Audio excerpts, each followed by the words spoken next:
Tell me, go ahead. Lexie, especially after the Olympic break when it felt like you couldn't miss. I mean, what did this season, that stretch mean to you, especially after the first 2 years of your career? I'm just really grateful that time by the game. I feel like the last, all 3 years, I've always worked really, really hard, and percentages don't lie. So, finishing those last 2 seasons and looking at my percentages just not being where I wanted them to be or where I thought they deserved to be for how much work I was putting in. So to be able to shoot well in the second half just really meant a lot to me. Go Chloe and Christine. Yeah, like just throughout the season, you kind of went from getting, did not plays to starting. Just what was that process like for you, just mentally, kind of with that changing role? It's for me. I just had to trust the process, and I think everyone's career arc in the WNBA, even season arcs, just look different. And knowing that I was putting in the work, my teammates believed in me, my coaches believed in me, and it just wasn't the right time in the first half, So just staying the course, trusting the process, and I think, now that we're at the end of the season, I think we're all very proud of the product we put out. Go Christine and Bob. Lexie, first of all, hard-hitting question, I'm joking. I want to make sure I get this right. The video that you shot with Caitlin, with the baseball commentary, was that in your room or her room? That was my room. That was your room. Yeah. Thank you. Yeah. Appreciate that. And then bigger picture, I just asked Katie Lou about friendship, the meaning of friendship. Obviously, you had it at Stanford, right? You guys get to bond with each other, know each other.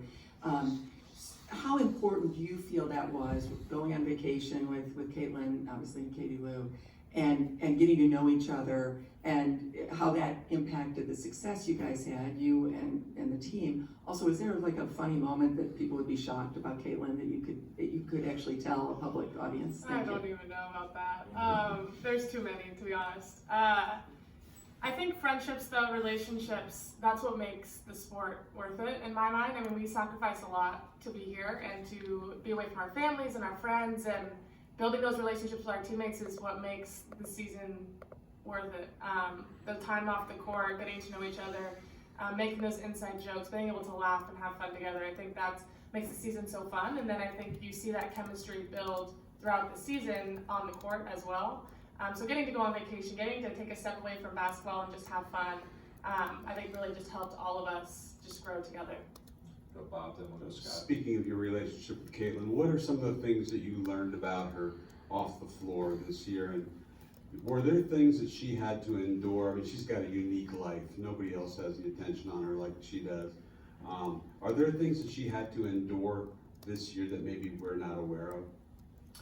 I think she's just, I've said this before, but she's so mature for being 22 years old and having the attention that she has. It's pretty incredible. And I think, outside of basketball, she's just a 22-year-old girl who goes and lives life and has fun and does everything normal. And I think something that's so hard is, it's so hard for her, I think, to go out and do normal things because the attention that she has. And fans are great, but they want to get their picture, they want to sign things.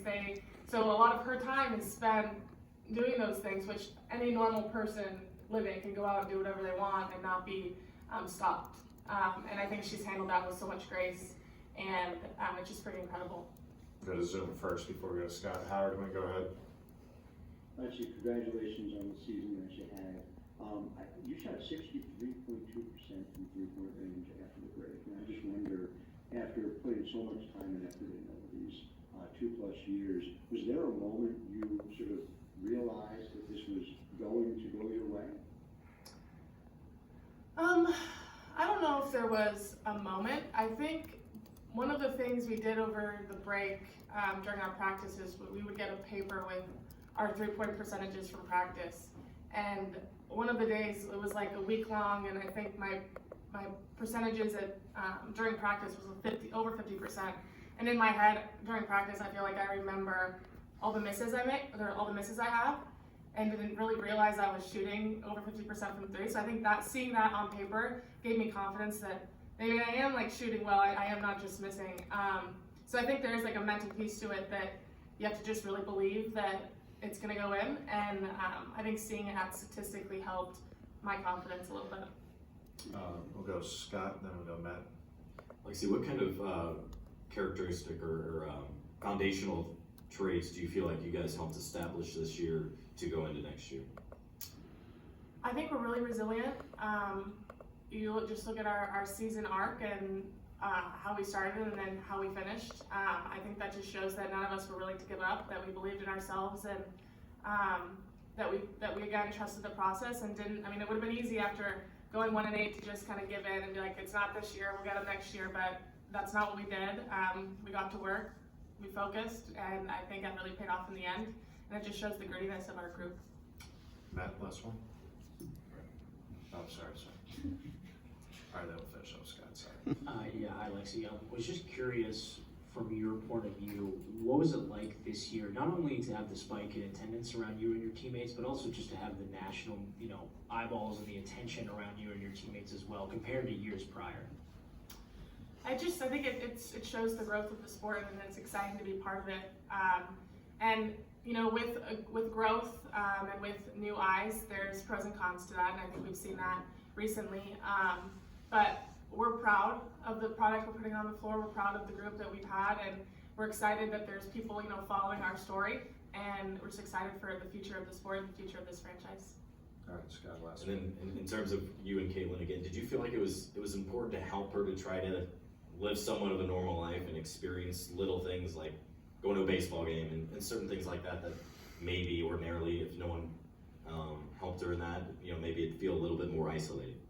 Yeah, I mean, I like to have fun. I don't like to sit in my house and watch Netflix all day. So I was excited that she was willing to go and do things with me. So, it's fun to have someone to go do those things with, and I know that we'll continue to spend time together and continue to do those things that just a normal person do and have fun and make memories. And that's part of this process and a big part of the reason I love it.